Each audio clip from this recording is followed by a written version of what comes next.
powered by the Inside the Birds podcast. Now, live from inside the Matt Black Kia Studios, it's Football at 4. It is Football at 4. It's powered by the Inside the Birds podcast. It's brought to you by Bet365. Whatever the sport, whatever the moment, it's never ordinary at Bet365. Adam Caplan, co-host of the Inside the Birds podcast, is here. You can find Inside the Birds podcast on any podcasting platform or on their YouTube channel. Simply search Inside the Birds. Adam Caplan is back. We now have a look at the Eagles and the Rams. 5 weeks of material on this Eagles team. Mr. Caplan, how are you?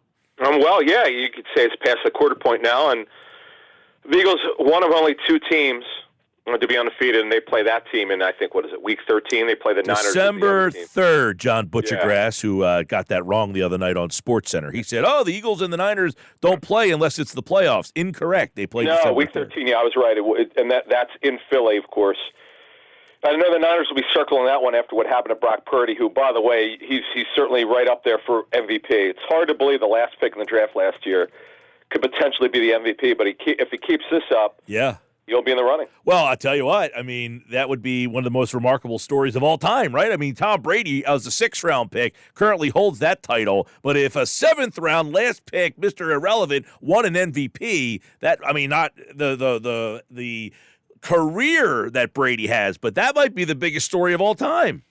And Mike, here's the craziness of it. Because of the rules in the CBA, they cannot extend his deal until after the 3rd year. It's really incredible. I mean, what's happened there. And, look, he was the last pick of the draft. And when you come out of last week, the Eagles have to feel pretty good about themselves. They still have not, Mike, gotten back to last year's offensive level. I think we kind of knew that over the last couple weeks, that they're just not there yet, though the passing game has been better. Yeah. But and we'll get to the offense in a second. But overall, look, when you're 5-0 and you're not quite where you want to be, that's a pretty good thing. Well, let's look at some of the positives then from this team. Let's start with the offense here. Give us a couple of bullet points of positives that you took from the game offensively. Dallas Goedert's emergence. I mean, in our pregame show, I called it. He would be my player of the game. I said, this is going to happen. They can't go 5 weeks without this guy being a factor. That's just not good enough coaching. And he was the main target on every one of his catches, but they got him the football early and often, led the NFL in receiving at tight end last week in terms of yardage. Did a great job. Look, we know he can block. We know he's an athlete. He did a good job here. He had an awesome cross block, which it might have been on a Swift run. I can't remember. But anyway, there was a great cross block that he had in the game. Speaking of that, pass protection was phenomenal. And then obviously Hurts, who we'll get to right now, even when they got to him, he got out of the way. But the pass protection overall was phenomenal. I love seeing the running backs out of the backfield. Kenny Gainwell, by the way, blocked really well. But the big thing was Swift out of the backfield in the pass game, Mike. That was great. And the third down stats, best of the season. And they had a lot of them, Mike. They had 18 third downs. They converted 13 of them. That is incredible, Mike. That is great conversion. That's a great conversion rate. 13 out of 18 for 72.2% is remarkable. That just doesn't happen. So the coaches have to feel great about that, no question. Yeah, there's no question those big third downs, those conversion, it kept the Rams defense on the field, and they looked gassed late in that game. And that's one of the positives of them is, are you scoring 35, 40 points? No, but it's these long drives that just wear these other teams out, and it keeps their offense off the field, which means your defense is off the field. So what are some of the positives we saw from the defense that doesn't have to be out there all day long? Yeah, the run defense was terrific. Once again, Kyron Williams, going in, is not an explosive running back. He's had a nice year, but he's not explosive. Boy, the physical play in the second half in particular, look, they did. There were a couple plays that should have been touchdowns, to be honest with you. Tutu Atwell, Stafford missed him. But I like how they at times they were able to reroute the receivers. That was really good. Adjustments on the back end, they mixed up their coverages. But this is crazy. Bradley Roby, Mike, had the most nickel snaps of all of their corners of the backups. The guy never played for them before. He only had 2 practices and 2 walkthroughs. That's a heck of a job. Roby did talk after the game about the communication that he had with Slay and others to help him out.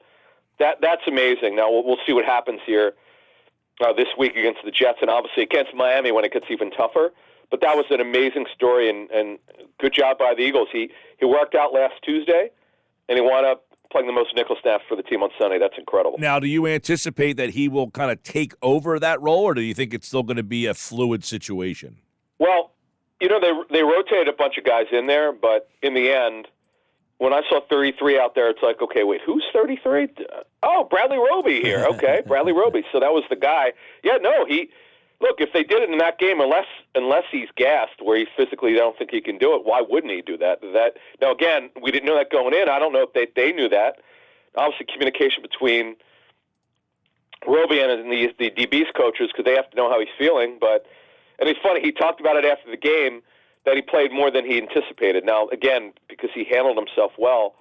When they threw it at him, he did great. Now, they didn't throw it at him a lot, which is fine, but when it's also what happens, Mike, when you're not having the ball thrown at you, and he did a really nice job overall. Yeah, so Roby adds to the defense there, the run defense. And really, let's hit on Jalen Carter, because we were just talking about this last hour, is that when you have a guy in Jalen Carter doing what he's doing, the fact that they lost Javon Hargrave, and you don't even hear anybody talk about it, I think it tells you all you need to know about what he's doing.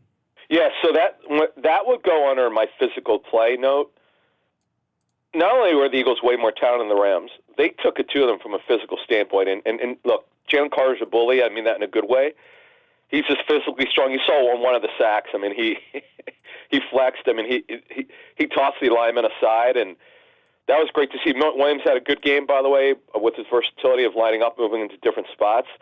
Good to see Hassan Reddick. Now, the second sack was because he got tossed, and he got thrown into Stafford, but he had several nice plays in the game, so that was great to see. And overall, Mike, they're the most explosive team on defense of the two teams. I mean, they just got after it, and their energy was really good. For a team that had to travel 5.5-hour flight, I've made that many times to LAX, pretty impressive how they brought it in that game. Yep, and the Eagle fans brought it too. Huge contingency. It was loud in there. Jalen Carter said it after the game that they had to go to a silent snap, the Rams did, in their own building, and that plays a factor in a lot of the things. The second half adjustments as the game progressed, the Eagles defense. I don't think the Rams got past the 50 the second half of that game, because it looked like, Adam, see if you agree with me, it looked like early in the first quarter it was going to be whoever had the ball last, the way they were both going up and down. Yeah, no doubt about it, because that to me was the big thing. But what happened is they had so many sustained drives, the Rams just didn't have the football. And I think the Eagles' talent took over. That was a pretty good thing. Eagles, obviously very talented, and they're 5-0. And one of the problems they had last year was their special teams, and that's been cleaned up a little bit. Wow, Mike, we've not really talked about special teams.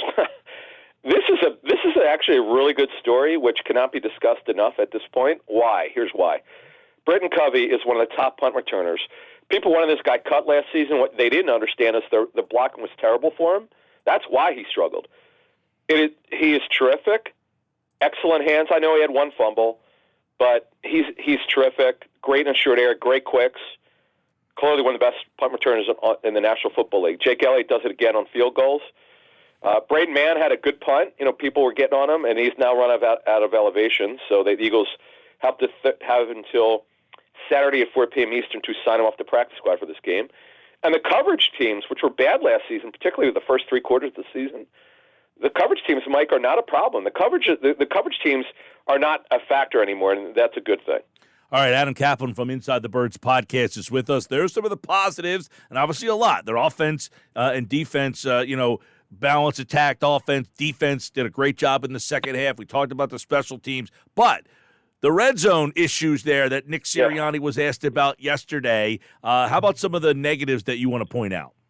Yeah, okay, the red zone offense. Now, in touchdown scoring, this is not good, and it'll get better. They're 27th through last night's game, so through all the games of Week 5 for the season, Mike, they were 2 of 6, so a couple of them were just running out the clock. But overall, in red zone touchdowns, 27th. That's not good enough.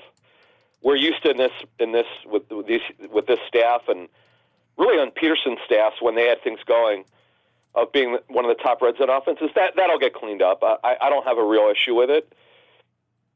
But yeah, it's a fact. I mean, they have to be better in the red zone. Quez Watkins, I understand. We all know this. He's a deep threat, but why they insist on these bubble screens, he's not comfortable at it. He goes the wrong way. Everyone saw that. Sirianni called him out on that, Mike. I'm kind of like to the point where this is 4 years now with this guy.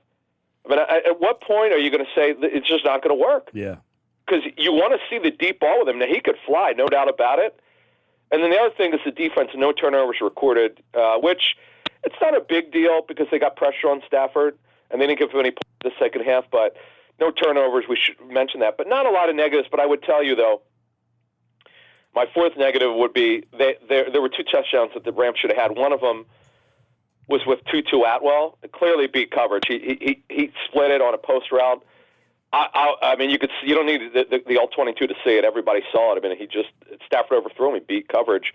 There was another play I was told that should have been a touchdown. The Rams missed, where Stafford got protection, and it was either an incorrect route or Stafford just missed a pass target. I don't have the name of the player, but overall, look, again, they didn't get. But we'll sum it up like this: no points given up in the second half. They'll make those corrections that need to be made. Lots of good stories. And by the way, DeAndre Swift looked terrific. Game one with the pass protection. Love the backs getting involved, Mike. We've been calling for this. Yeah, you and I talked a lot about that in the offseason. Yeah. And they did so much in training camp, and I've been scratching my head lately when it's going to be a bigger factor. And, boy, it has of late. And Sua Pettit continues to do a good job at right guard. Really not a lot of negatives, and their offense will get better. As I said to close this, Mike, they're 5-0. The offense is clearly not where it needs to be. It's getting better, but it's not quite where it needs to be.